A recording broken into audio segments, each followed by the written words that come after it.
let's talk about compliance. I bet you think of it as a checklist, right? A total chore. But what if I told you that's completely wrong? What if compliance is actually a story? And it's a story that can either save your business or sink it. Okay, so this is where it gets real. I mean, anyone can upload a document, right? Click, drag, drop. Done.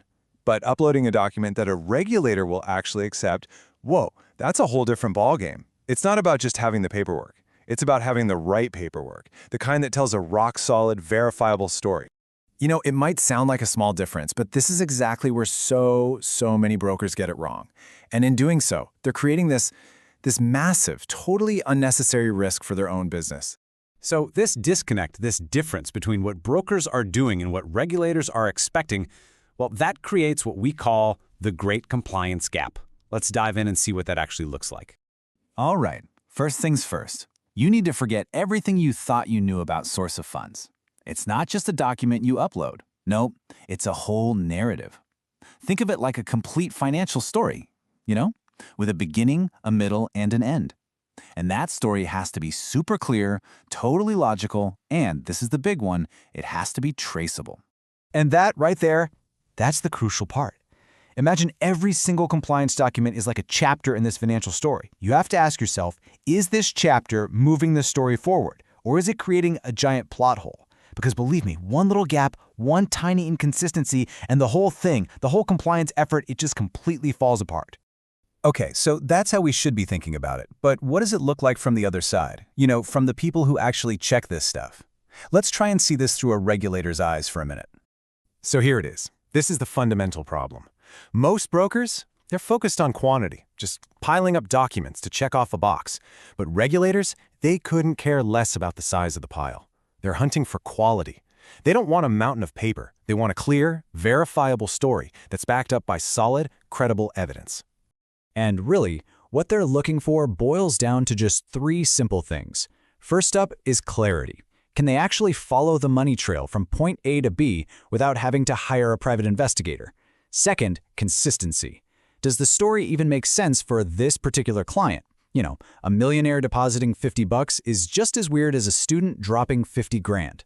And finally, number three, credibility. Is this evidence real? Is it complete? Can they actually verify it somewhere else?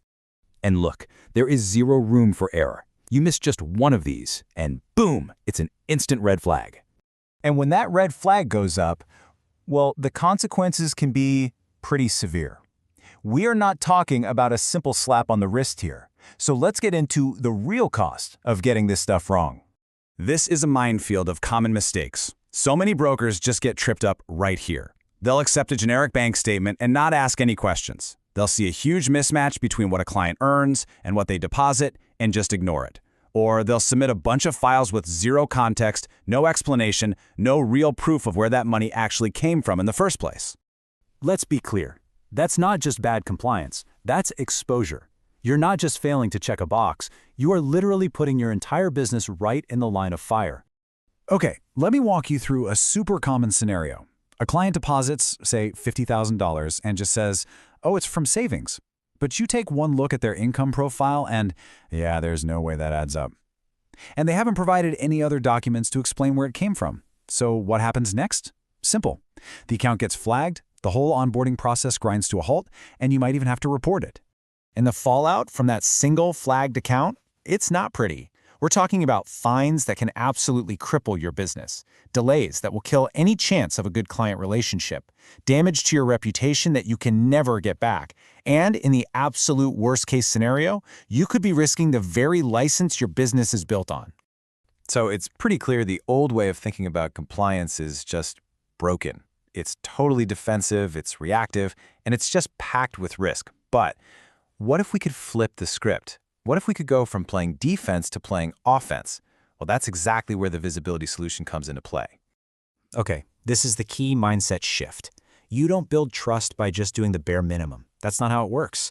You build trust by being transparent, by proactively showing everyone, regulators, clients, everyone, that you're a credible, legitimate business. And that is what visibility is all about. And a huge part of that is strategic PR.